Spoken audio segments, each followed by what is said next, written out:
In this 2024, you probably have a bunch of goals where you want to be.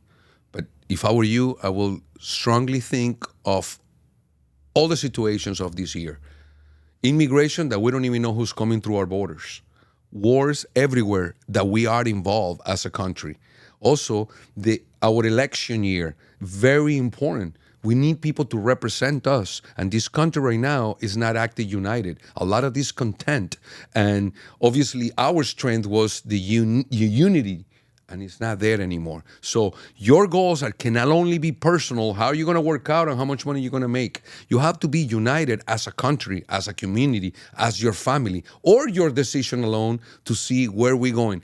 Listen to this podcast today when I have conversation with Martin Langesfeld about just a bunch of things, including how is America in relation to other parts of the world.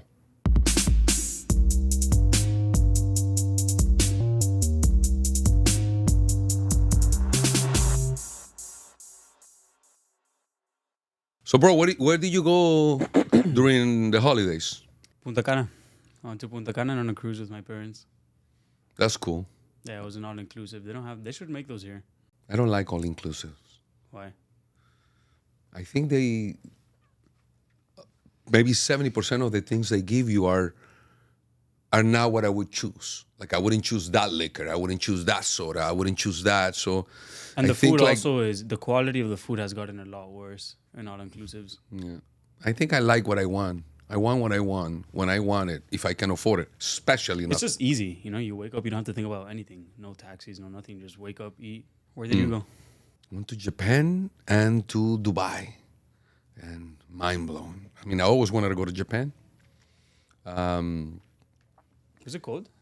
It was cold, but not cold enough for me. I mean, I was wearing my Vans and my little small socks. I don't care. It wasn't cold enough. However, an earthquake hit while I was there. That was scary. Two of my boys were clueless in the room. You felt it?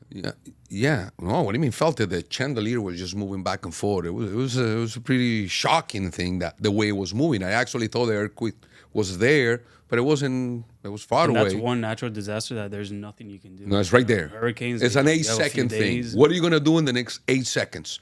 Right now. Thank God I have experience of that. And Colombia and Venezuela lived there too, and they had earthquakes all the time. So I knew I got to go under the frame of the door, and what is my exit? The problem wasn't that. The problem was like the warning of tsunami. So, that water comes in maybe, 6 feet, 10 feet. You don't want to be below. You just don't want to be below. So yeah, but also it's scary to be on top because if it collapses. I'd rather swim than something falling on top of me. It was crazy. It was a little bit... That's scary. Yeah, I got my face broke Honestly, out of poor stress. Japan. Then 2 days later, the plane crashed there. The same day. The same day. The day after or something. It was crazy. Poor country. Yeah. That's one day to start the year. Yeah. But I learned a lot from the culture.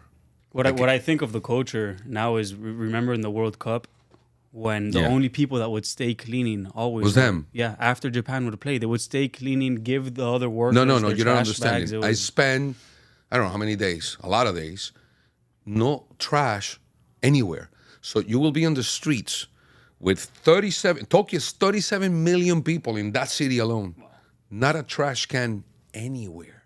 You'll get off on the metro with people, hundreds of thousands of people, not a trash can. This was crazy. I said, what do you mean? What do you people do with the trash? They don't eat in the metros and things like that? Or if you're going to eat, you pay. You stay in your restaurant, you eat, you put your food, you're done, and walk. If you're going to get out of your house and you're going to bring food, don't bring food. And if you do, don't eat it on the streets. There is no trash. So I say, what is this? Why would you want the trash? He says, because you're not supposed to generate your own trash. And if you do, you're responsible for your own trash. No one else is. Follow rules. Rules are followed. I wonder how they are in the business setting. Probably very respectful. I don't know, but I was shocked with the servers. I was shocked with... The downside to all that is New Year's Eve comes in and there's a temple, right? There's a shrine, it's called like that. I don't know how to pronounce it well. I call it a temple. It looked like a temple. It smelled like one. It had but there's no Buddha. There's no one like on the temple. There's no one.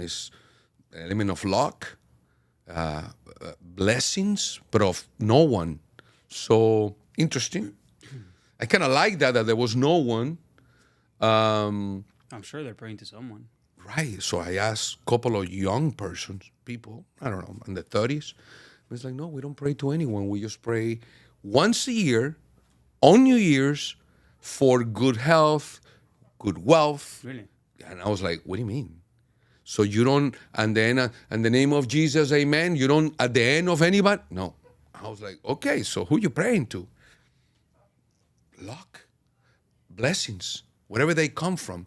And they only pray one time a year. That was in shock. I couldn't believe it. At least the young people, young generation, they do it like a ritual. Oh, it's the beginning of the year. It's 12 o'clock. We got to go. I did see a Christian church on like a 5th floor because businesses, restaurants, coffee shops are in floors. That's how much density they have that the first floor is really expensive. So they put a coffee shop on a 3rd floor. Then I went to Dubai.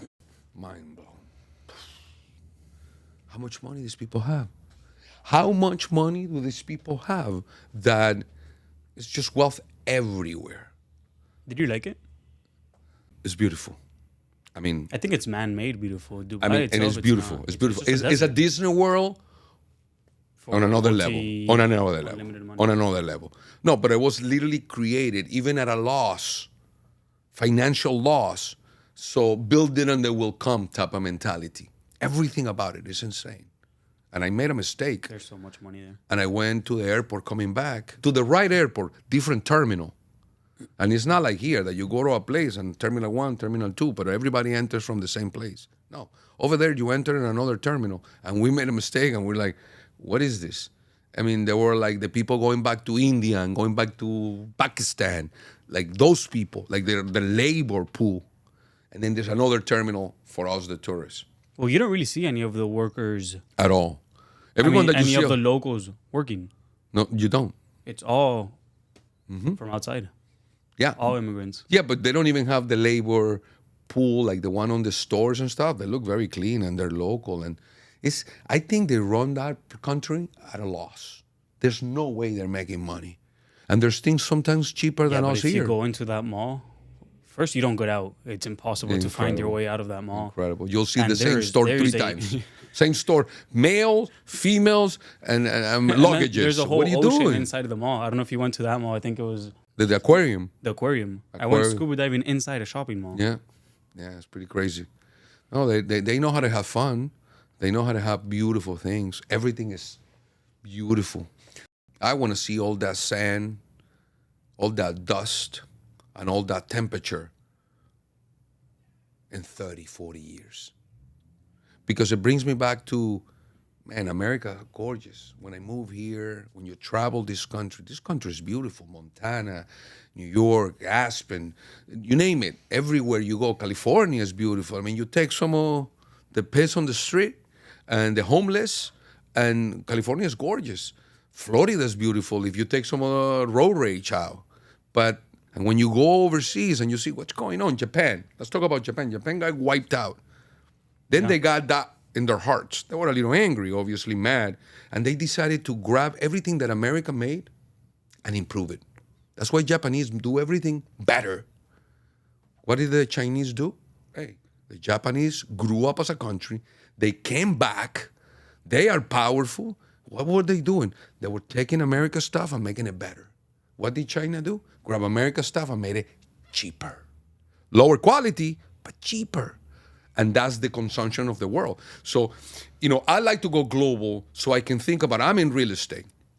And some people they're selling insurance, they're hedge fund managers, they are investment bankers, whatever the case may be. Financially, you are obligated and involved to understand where human civilizations are moving towards. And we help a bunch of countries that now are slapping us. Russia. I know, I'm not going to say who, a lawyer, unfortunately, is no longer with us. Very smart man. And I remember, never forget, years before the 2009, he told me, Hector, I just got back from Russia. I was sent there for a couple of years to teach law, as a lawyer, to teach American law in the Russia? American law in their universities. And he was With like Russian laws or American laws? American laws. wow. So they will understand how we run our country. And he says that he lived a beautiful life in a penthouse and he was well taken care. They will bring people to teach them law, judges. And I mean, the whole thing was thought out to help the Russians. And where are the Russians now? They're not doing any good for us. China? They still have Snowden. China used to throw away their children in the streets because they have too many. I'm talking about from where America is becoming isolated.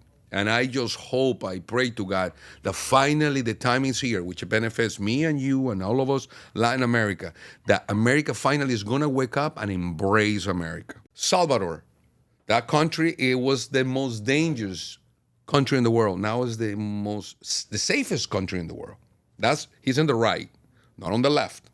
They're going that way. Argentina is going that way. Argentina, the right, not the left. And it's going to go after everybody stealing and breaking. And they're doing that also by dollarizing the economy. Ecuador, he's at war with the drug lords. Guess what? The Mexicans got tired of fighting among each other over there in Mexico because there were too many organizations, capos. One smart one says, let me go to Ecuador. The drugs from Colombia. I'm next to you. You bring me the drugs here. I use the port. And I come the same direction. I just got to take a little longer than Colombia. Became a capo and control Ecuador. Now there's a president on a war with them. Yeah. Another one of the right. And guess Guatemala. That guy won from the right. And it was like, no, you're not the president. You're not a legitimate president. You weren't voted in. He was. Finally, he was allowed in. And he's on the right. If you ask me, Latin America, or Latin America, period, starting to wake up about this nonsense about the left. The left which wants to... Who are people on the left? On this utopia that they don't need to work hard. Why the government doesn't give me the dental and insurance and all this? But think about it. What are those people? Every time a country like Venezuela, Colombia, no matter what, the left wins, the rich and the wealth and the smart ones move to America. Notice this. Who's coming through the border? Not the wealthy guy that got a visa. Not like me. I had a status in my country, which I could get a visa to come and visit. And then I stay for 6 years, illegal. Okay? Yes, I did that. But I came on a plane and I put my fingerprints on a passport. And I came in on a door and I put my fingerprints. And I said where I was going to go. And then with my passport, I went to get a driver's license. And then I stay. But we're talking about a border that is open. Who do you think we're getting? The people in jail, the people that are hopeless, the people that are already being abused, the people that are about to be abused on that journey. If you ask me, all the left is coming to America, and Latin America is going to wake up and go to the right side. The right side, which is where you make your own destiny, where you work, where you have possibilities, where you wake up in the morning with hope. You don't know what it is with waking up with. How many people you know? How many times have you been hopeless? I know you were hopeless not long ago when you hoped something and you felt hopeless. That feeling, and it doesn't matter if you have a Mercedes-Benz outside or you have a penthouse and you're hopeless. That's a feeling. Money doesn't feel doesn't feel that hopelessness. It doesn't fill that up. And guess what? When a country feels that way, there's really no cure. You got to cut pieces. And, it goes back. What is this channel? What are we doing? We're talking about a real estate company where you're part of, where all my boys are part of, are young. They have a future ahead of you. I mean, my kids are 21 and 22. You guys are 25, 26, 27. Young people. I have a 22-year-old kid here. But you also are very picky with who you hire and who you take in. It's when they sit down here to do that interview with you, or if it was on your boat or whatever it is, you don't go with a set of questions. It's more of how does this person act? How do they look you in the eyes? I guess things like that. I don't know. For sure. But I don't want to waste my time. I usually don't. Sometimes I do. And you end up heartbroken a lot of times also. It doesn't matter because you call it heartbroken. How am I going to be grateful for the rest of my life? Because I'm going to tell you. You say heartbroken, I'll tell you what I'm saying. I go to sleep every day, and I will die until the day I die. Whoever those people you're referring to, they know. They are here because I gave them the chance. I gave them the chance. And for that, they are where they are, and I applaud you. You're a badass. And they have the right to feel that way. They have the right to move farther. But they wouldn't be there without me. So then you go back to, do you regret? No. I look at a human being, I see an opportunity. Can he change the course of his life and anyone around him like it happened to me? And he has the strength and the intention, and he's not going to make me waste my time, I welcome that person. It's very different in the chair you're sitting now compared to the steps you took when you got here. You came here with nothing. Yes. So what's the story of how did you start here with coming, saying, I'm going to America, I'm going to Miami, the city of dreams, and saying, how do I make it? How do I survive? How do I create a family here with nothing? No, you don't think, none of that. No, that's too far away. That's too far. You didn't have kids, right? When you moved here? Man, I came here at 18. I was 18 years old. I wasn't even born. You weren't even born. I was 18 years old. I had $628. I never forget that amount. Why do you remember that exact amount? I immigrated twice. We're Colombians. The war on drugs were insane. We were people dying in bombs. And my father, being a surgeon, says, I don't need this nonsense. Let's move to Venezuela, which is the country of honey and milk. Beautiful country. Oh, my God, wealthy.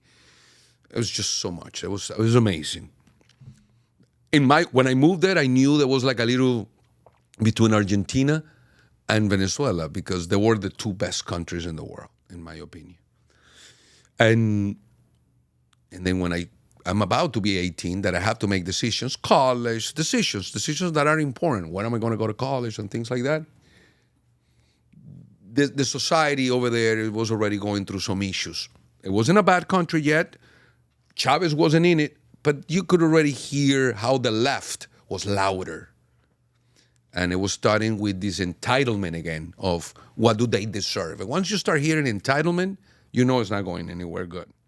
My mom says, if you leave and... She didn't come with you? No. So she says, I'm going to go back to Colombia. So she sold everything. And I collected as much as I could as a 17-year-old kid, right? That wanted to party and go out and dress nice. So I couldn't put away much money. She sold everything and moved back to Colombia and gave me $628 and wished me the best because we were unfortunately, lied to. Not real lies. No, I bought a Camaro for $1,000. It was true. You will see the photo of a Camaro, an old Camaro that today is a badass Camaro, but a Camaro $1,000. And if I work in pizza delivery, I can make $80 a day. $80 a day. When you do the exchange currency, I was going to be more than a lawyer like that, sending money back to my country. Mom, here's some money. I'm better than a lawyer over there of the amount of money I'm making delivering pizza. 32 years ago. Let's not do the math because it comes out my age. Brother, I remember my first day, beautiful, a friend, Alejandro del Gallego, do me a favor and drove me around all over Miami Beach, took me to a little nightclub, bar in Bayside called, I don't know, Lime or something. And then it was beautiful. Miami was beautiful. And then he took me fishing. That one time I showed you my boat. Look, the first day I got here, I was fishing there on a bridge, just fishing. We didn't catch anything. Okay, we bought a 6-pack. We bought a Domino's pizza. Let's go back to the apartment. Beautiful, went to bed. The next day he said, hey, brother, listen, I'm going to work. Hear the news. I'm leaving. The apartment has to be vacated shortly. So how much money you got? Because I got to go. I got to figure out, we are in bad situation right now financially. And that was you waking up from a night out. The night out, the first night I got here. It was crazy. I was like, what do you mean, bro? He said, yeah, how much you have? And he says, I got $628. I was like, give me the $600. The next day, I had $28. It was shocking. So, I went to look for a job, and the first restaurant I knocked on the door, Colombian restaurant, told me, yeah, sure. Wash dishes for $2.75 an hour. And guess what the minimum wage was then? $6.25. I didn't know. So I gladly took that job because when you go and you change them, exchange in your country, I was like, man, I'm no lawyer, but I'm like a paralegal. And you were broke because you were not ever going to be able to meet your needs here. And something happened there in the restaurant where the chef was also already being labor abused, and she was being paid $7 when she was the chef, and she worked really hard. And I remember the lady they will make this fish soup, right? Beautiful, delicious soup. I never forget. I said, hey, can I have some? She gave me a soup. And when the owner walks in, he says, you got to pay for that soup. And the chef says, hey, what do you mean? And the guy washes dishes. It's a young guy. It's an 18-year-old kid asking for a soup. You're not going to charge him. He's got to pay. The lady grabbed the pot of the fish soup and threw it in the ground. And he says, or he leaves or I leave. And I said, why are you doing that? I need the job. And he's like, you don't understand. You're too young. You're too strong to be what I've been doing here for the past 7-9 years that I've been abused, underpaid. You leave or I leave. I had to walk away. The lady said, no, he leaves. And she fired me. I walk home, destroy. How did I lose my job of $2.75? You didn't have to pay for the soup. I have to pay for the soup. You have to pay? And she lost the fucking soup.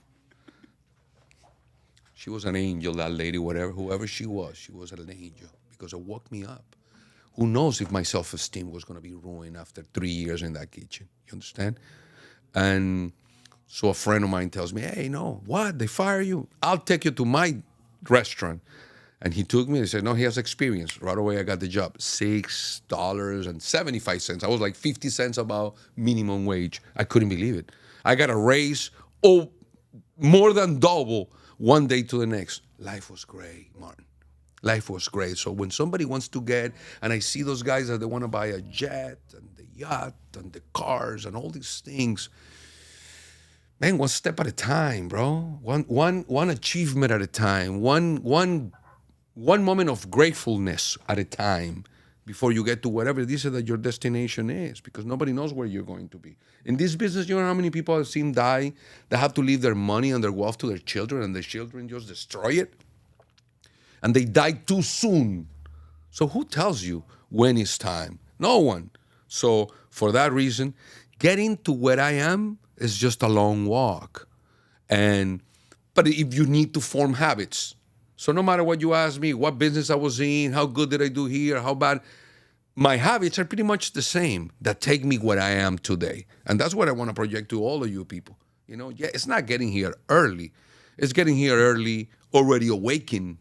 Wake up in the morning, open, look at the sunrise. You don't want to go to the gym in the morning. I like to go in the afternoon. Wake up, look at the sunrise, have your coffee, read a book, meditate, whatever it is that you walk the dog. Come here early, but awake. Be grateful to the people is helping you, to the people that are giving you a hand. You're going to make money with other brokers that aren't even in another firm. That's okay. Be grateful for that. Keep that relationship. Yeah. And I got sidetracked from the whole Japan and Dubai is just because I'm so passionate about how my country has been little by little becoming what Japan did, because I went to that Japan decided to grow and become better. But now I went to Japan and everything is old. Like the whole bullet train, it's fast and it's quiet. The elevators there are quiet. Everything is quiet. Everybody's quiet and it's good and everything runs good. But it's not new development. It's not up and coming. Up and coming is Dubai. Up and coming is Dubai. And the wealth of the world is going to move there. What's happening to our country? We have to get back and start entering into the ultimate, the last relationship that will change it all. America as a continent, from one end to another. And Canada, obviously, you got to involve her. And just make our continent, because it's not getting any better. And financially, I'm always worried because I don't see our country done any better, and not getting any better. I mean, immigration, the doors are wide open. We print cash every time we have an issue. We raise the bar when it comes to spending. It's not going to be pretty, guys. It's not going to be pretty. So you have to now I think right now we're in a cushion. All the problems that have been going on since COVID and to now, and to the different wars breaking out and all the debt ceiling that continues to rise, eventually it's going to something. There's something boiling, and you could also hear it in the streets. Everything seems perfect, but talk to a regular worker, talk to an Uber driver or a chef or someone. Everyone is struggling. They can't make ends meet. No, they can't. But they're not changing much of their lifestyle either. Oh, bueno, but that's personal. That's to try to be not the first guy to have the dignity or the humility to do it. But it's getting crazy, and people are moving out of here. People are moving out of Miami, and people are coming. But immigration, I mean, that's okay. It's a seasonal thing. No, California is more people leave California every day than people that come in. There will be one day that California will be really attractive to go back. So there's seasons in life. I don't understand. But this is getting crazy when we're talking from the standpoint of the world becoming smaller. I mean, look, let's talk about this subject. One, wars. We never had wars like this before that we are now. Middle East. We are involved in a war in the Middle East because we're helping Israel. Now, we have a lot of people in our country that are Muslims, and there are brothers and sisters because they are American already. But now we're stuck in a war with two countries, and the only one I don't like about that war is because it's a holy war. It's not even about land only, it's all BS. It's a holy war. But we're involved in that. We're involved with Russia and Ukraine. And it's starting to sound fake how BlackRock owns 30% of all the land, farmland in Ukraine, and now they destroy, but we have to be humane and we have to give them more money so they can rebuild. Because any minute now, Russia's going to stop bombing. Of course, there's not going to be anything else left to bomb. So you got to rebuild. But we are at a war with them. North Korea, that was broke, now it's not broke because Russia's buying all their old weapons and building more weapons with them. And probably if we go into this Middle East issue, now they're probably going to buy more weapons because it's a country of war, of weapons. So now North Korea is going to have money. What is the first thing he's going to do, a little crazy guy? He's going to put his eyes on South Korea. We cannot allow that because they are our friends. We are committed to help them. So now we're involved in that war as well. Not to mention our own war on immigration. America is spread out thin. We better make the right decision for elections this year. This is not about his attitude. You know, you get judged by the way you speak. I could get judged pretty quickly by the way I am. But what's in the substance and the core of that individual? We didn't have wars. We were doing great. People respect us. The country will go in the big events. You will see the way people shake hands. Everybody wanted to be next to the American president. It's embarrassing right now. It's embarrassing. It's not us. I mean, obviously, you don't have to be the first all the time, but why not? We were. We invented it all. We save almost every country now. Since World War II, we've been there saving countries. And now we're under the gun with all of them. And who are our friends? Europe? Europe are in trouble as much as us. So, man, I can go politics all day, but year 2024, year of wars, years of election, years of immigration, a year of digital currency, because there's going to be a big reset. I know that deep down in my soul, there will be a big reset. What is a big reset? I think eventually is all the money is not going to be needed to be put in a vault. And it's not going to be needed to be printed. And it's not going to be needed to be replaced when you beat up the bill, when they get wet, and it's the government's obligation to change it and to make sure that it's too many counterfeits. They have to make another one, pick up the old ones and put the new one, which are harder to counterfeit. Yeah. That's got to be over. Gone. It's all digital. And when that happens, my friend, then I'm worried. Another thing I'm worried are old people in this country. 15 million people, I think, every day are retiring from baby boomers. Baby boomers. Every day.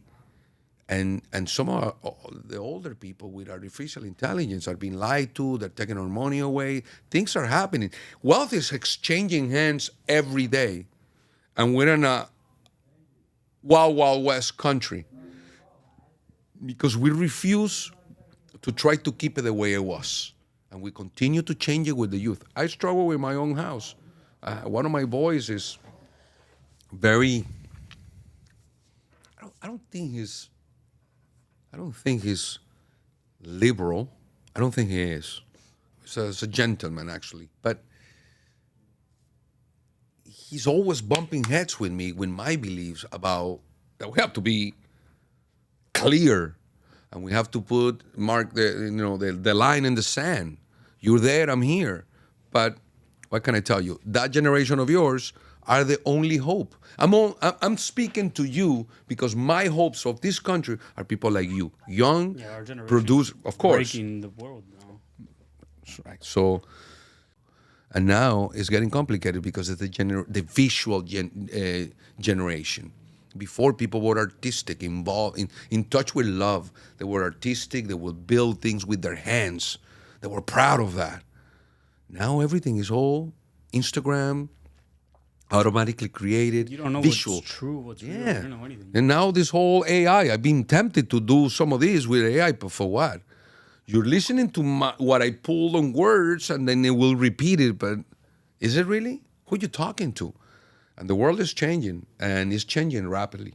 What I saw in Dubai, those people are not even 20% where they want to be. And if they get to where they want to be, that's the real utopia. That's the real utopia. No cars, they move alone, they bring them to you, they fly in space. I mean, things like that. Like we used to see it in the Jetsons. No, you didn't because you were too young. But they are the ones, the pilot. The country with artificial, I don't know if you've ever been in Orlando, there's a hotel called Gaylord. That was my first time that I've been under some kind of, dome with artificial, it looks like a jungle. And then there's, I think in Atlanta, there's an aquarium there. I think it's the country's biggest aquarium there, right? Yes. I think they have a section. It's not Atlantis. It's a section where you see the penguins and things. It's amazing. You think you are somewhere, right? That's how they're going to, that's their model. They're going there. And, I guess I don't need to have that, but because we have other things, warmth, the way we are, the way we loved our country, the way we are mixed here, our open-mindedness, because we don't need to bring religion there, but you're not open-minded there. You got to follow rules. So I wouldn't change America for no beautiful piece of concrete put together. But it's time to wake up. It's time to wake up. So that's why I do it. Because you're like, what the hell you told me all this not for? I mean, I do it because I actually see how at one point a young guy that went through the whole struggle of the dishwashing and being broke, with hard work and dedication, got to where I got to. But it's not going to be like that for everyone anymore because we ruined the basis of our country, which embrace go-getters, embrace genuine human beings that wanted to just do better for themselves and their family. Now it's not rewarding them. You got to run for the hills if we continue this path. So, man, I helping myself that the younger generation hopefully sees what I see and does something about it. I hope so, because we're not going down a good path. And look at you. I saw you, 2 days ago, you posted when you were discussing how is it that it's almost 2 years. Over 2 years. Over 2 years, and the source site collapsing, your sister and your brother-in-law dying, for a bunch of neighbors that their building collapsed. And their building collapsed. Coincidentally, now that we're bringing it up, a developer from Dubai says, I want a piece of action, and comes back to the building and is going to build right now. And you were arguing, how are you going to build a building there? And we don't even know what happened. Obviously, we know what happened. The building collapsed.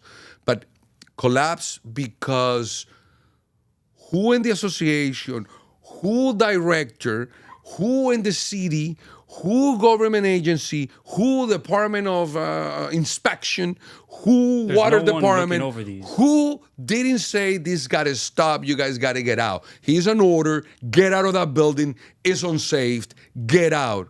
That was never. No, and they gave orders like that saying this is unsafe in the reports, but there's no one looking over saying, okay, yeah, it's unsafe, get out. It's unsafe, do whatever you want with it. Not only, it's not even who was it at that time that was employed, because I don't care who it was, I'm probably gone. But where did we lose? At what point that we didn't care enough that this happened? And it cannot happen again. It will, unfortunately. Yeah. Nothing's changed. Nothing's changed. We don't really know what to do. The corruption inside all of these associations across the state, it's bad. And it got to a point where it's so bad, how do you begin to control it? Because the ones that passes these legislations are usually part of the condo boards as well. And that's why when I saw you speaking so eloquently about what's going on, that nothing's going on, man, Martin, this is why I do it. This is what I work hard. This is what I don't forget where I come from. And this is what I don't want to do it alone. Like some of the ungrateful people that want to do it alone. No, you don't do it alone. You do it. You help other people and don't look back and see what happens. Whatever happens. Yeah. Whatever happens. So this is a complicated year. A lot of change. A lot of things are going to happen. I don't want agents. I posted something today, like a little meme about, the BS among brokers. Everybody's pretending Miami, this. No, listen to me. Open your eyes. So when business is good, you do good. And when business is bad, you do the best you can in that bad times. That's once you have that many years after years after years after years doing this, you know that every year cannot be perfect. I don't see where this is going. 2024 is not the typical year that I say, I don't know why we just gonna do great. I don't feel that way. I just feel like we can do the best we can by keeping our eyes open. Opportunities pop out. And it's being honest with them. Sell the truth. We don't know. The clients always ask, where's the market going? When? Is this a good opportunity? Is it going to get better? Are the interest rates? You can predict, but no one would have predicted you're getting 6% in a money market. Incredible. 6% in a money market. The amount of times my financial advisor said, yeah, it's 3%. It's not going to get higher. The Fed might raise it one more time. Now they're just like, I don't know. Papa, money is liquid. It's dust right now. Don't have money in banks. I'm telling you right now, money in the bank. I agree. It's a sin. And that's where you pay the most taxes too. True that. Yeah, because you can't. There's nowhere to deduct money you get from. Yeah, of course. No, yeah, there's no deductions whatsoever. No. Yeah, but everything is not. None of that was bad. I will do it all over again, buddy. I will do it all over again because it got me to where it got me here, to be independent. I mean, making 7 digits every year is not everything. Really, it's not everything. You thought it was at one point? You said once I make those 7 digits. No, I've never away. Put myself goals like they have an end. Once I make that 1 million, no, my problems will disappear. What problems? No, I'm not saying that. I'm saying a lot of people do. Well, but that's them. I don't have any problem. My problem is as long as your family is healthy, and you feel like you did the best you could to win, to earn.